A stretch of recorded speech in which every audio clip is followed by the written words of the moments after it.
আসসালামু আলাইকুম, সবাই কেমন আছেন? আশা করি যে যেখানে আছেন সবাই ভালো আছেন। আমরাও আলহামদুলিল্লাহ আল্লাহর অশেষ রহমতে আর আপনাদের দোয়া ও ভালোবাসায় ভালো আছি, সুস্থ আছি। তো নতুন একটা ব্লগ ভিডিও নিয়ে চলে আসলাম। ভালো লাগলে পুরোটা ভিডিও দেখবেন, লাইক কমেন্ট শেয়ার করে দিবেন। আমি এখানে দেখাচ্ছি হচ্ছে আমার জন্য হিজাবের কাপড় নিয়ে আসছি। একটা হিজাব আমি বানাইছি, যদিও সবসময় পরে, ওটাও লেজ বসে বানাইছি। আর এটা হচ্ছে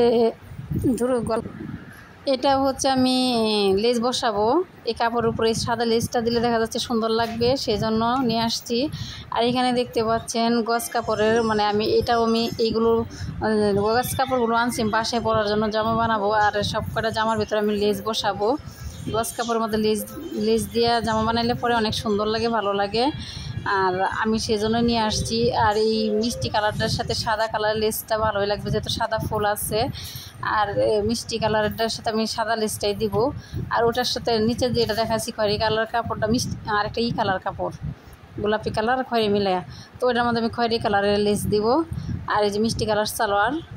হ্যাঁ, তো আপনারা অবশ্যই মানে আমি বানাই আপনাদের সাথে শেয়ার করব, দেখার পরে বলবেন কেমন হয়েছে। অবশ্যই আমি নিজেই বানাই, যার কারণে আমি হচ্ছে আমার পছন্দ মতো কাপড় নিয়ে এসে আমার মন মতো আমি বানায় নেই। কিন্তু প্রথমও ভালো না লাগলে পরে দেখা যাচ্ছে বানানোর পরে ভালো লাগে। আর এটাও আমি বানাইছি, এটা দিয়ে হিজাব বানাবো। এটা একটা ওড়না। আর আমি হিজাব পরতে খুবই ভালোবাসি, আমার কাছে খুব ভালো লাগে, আরামদায়ক লাগে। যার কারণে আমি এই ওড়নাটা দিয়েও হিজাব বানিয়ে নেবো। এটা নতুন, এটা আমি বাসায় পরার জন্য বানাইছি এই জামাটা। আর যেহেতু ওইগুলো শেয়ার করতেছি আপনাদের সাথে, দেখাচ্ছি, তার জন্য ভাবলাম এটাও দেখায় নিই। এটা বানানো হয়ে গেছে।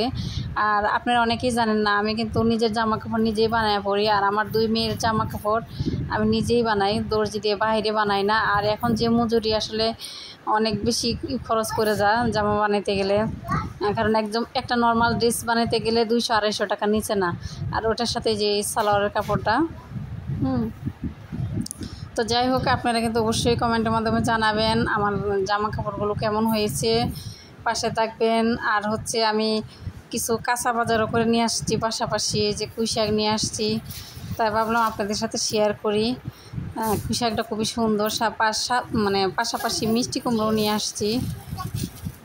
মিষ্টি কুমড়ো দিয়ে আর পরে পুঁই শাক দিয়ে রান্না করব আমি। আর হচ্ছে এখানে আছে হচ্ছে কাঁকরোল। আমি ভাবলাম আপনাদের সাথে সবই একটু করে শেয়ার করি, যার কারণে দেখাইতেছি। অবশ্যই ভিডিওটা কিন্তু আপনারা না টেনে পুরোটা দেখবেন। এখানে আমি করলা নিয়ে আসছি 1/2 কেজি মতো, কাঁচামরিচ নিয়ে আসছি 1 পোয়া মতো। কাঁচামরিচের তো এখন দাম বেশি, যেহেতু বৃষ্টির দিন।